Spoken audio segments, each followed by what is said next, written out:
Greetings and salutations, this is Emperor Vespasian and his ever-trusty sidekick. Hello.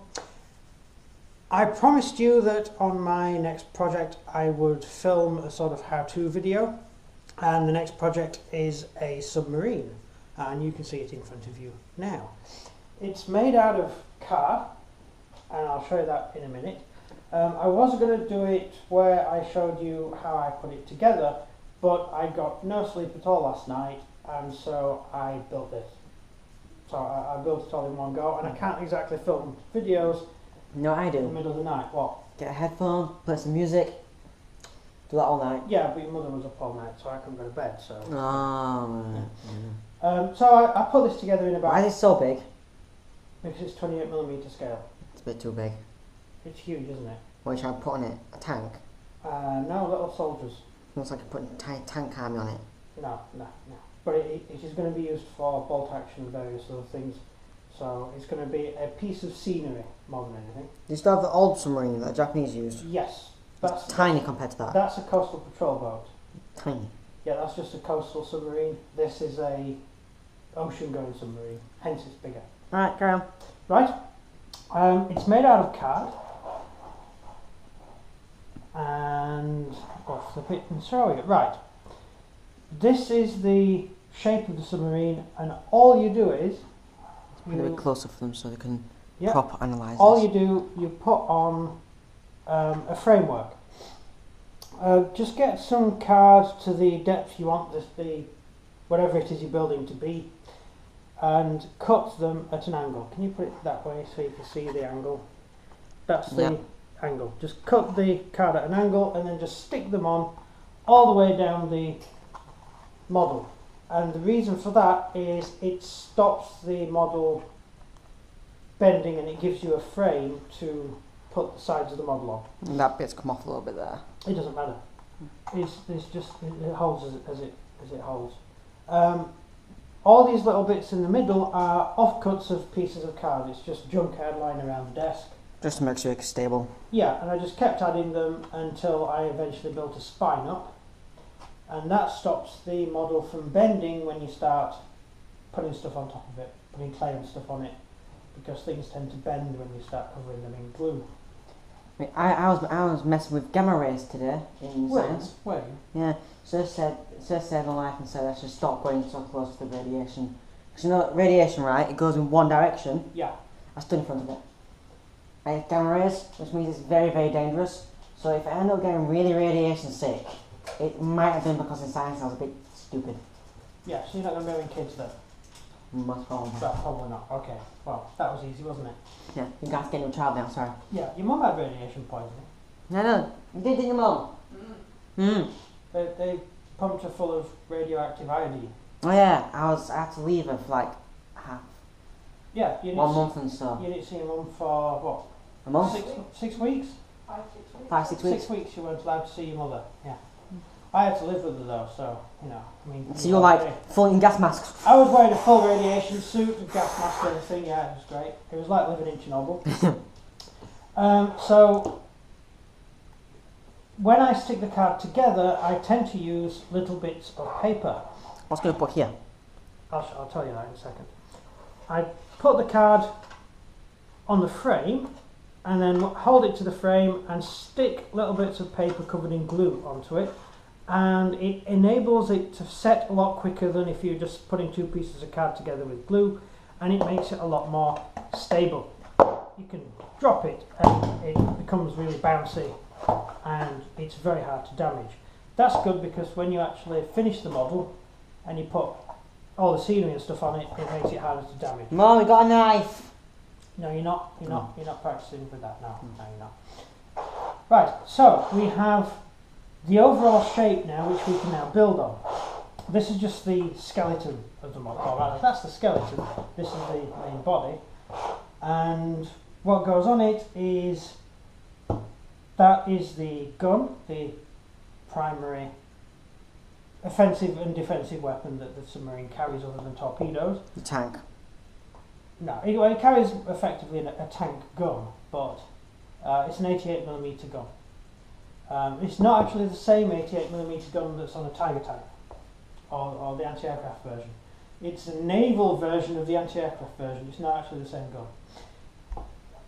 Then it has a machine gun nest at the back, and there's usually a cannon or something mounted here. It's only a Type 7. You may see other submarines with way more guns on them, sort of little pods all over covered in. Is that going to be an aerial tower? No, the aerial is between. The aerial is between here and here. Alright. And there's also a thing on the front that cuts mines, so the submarine can sail through a minefield. So we have the later versions, like the Type 10 and Type 9. They had a lot more machine guns around. Also, some versions of this, which is a Type 7 U-boat, had a lot more guns positioned all around them, and they were used to protect the wolf packs. Because the Germans cottoned on to the fact that we tended to attack them whenever they sent a radio signal, they would have U-boats fitted completely out with guns that would hopefully shoot down Allied aircraft that tried to attack them. Yeah. And you'd have one fitted out with all the anti-aircraft stuff, and then the others would be normal U-boats. 2/3 of all submarine crews died in the Second World War, so that's how well that worked out. Really, if you're a submarine, you stay submerged and try not to surface, really, later on in the war. Yeah, of course. Later on in the war, more used to them coming up, they just blow up whenever they... Well, there's no reason for... You see in the film submarines sailing along with the crew sat here, sort of looking out, and the submarine just chugging along. That doesn't happen. No, real life, as soon as a U-boat comes out of the submarine pen, it dives and it does not surface until it's finished its tour of duty. Yeah, so you don't get caught at any point. Because they'd invented the snorkel, so the snorkel could keep the engines running, get oxygen to the engines to keep them running, which also led to many submarine crew suffering from illnesses because they were breathing carbon monoxide. So they were suffering from hallucinations and things. Carbon monoxide poisoning. Yeah, hence a lot of reports during the Second World War from German submarine crew that they saw weird sea creatures and stuff. Carbon monoxide poisoning can kill you. Yeah, they probably weren't seeing strange sea creatures, they were probably Cthulhu! just... Yeah, they never actually saw Cthulhu, they were just intoxicated. So that is the submarine frame so far. We will keep you up to date when I do a little bit more work on it. But so what does go there? A cannon? Usually a twin or quad. So that's where you crawl out. 20mm cannon. Right. A set of 20mm cannons. Where's the anti-aircraft gun? There's another anti-aircraft gun mounted here. Right.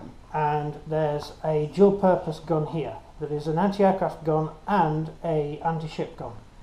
Because theoretically what these submarines should do is surface next to a merchantman, put a boarding party on board the merchantman, and make sure they're not carrying contraband. And if they're carrying war goods, contraband, then the crew of the ship have to get off on lifeboats, and the submarine will fire and sink the merchantman. That is what theoretically happens. Unfortunately, Mr. Churchill cheated. He put guns on merchantmen, so the German submarines would surface legally and say, "Excuse me, are you carrying war materials which you're not actually allowed to carry?" And these ships would open fire on them. And quite a few German submarines were sunk, and so the Germans said, "Right, stuff it. We're just going to sink ships whenever we see them."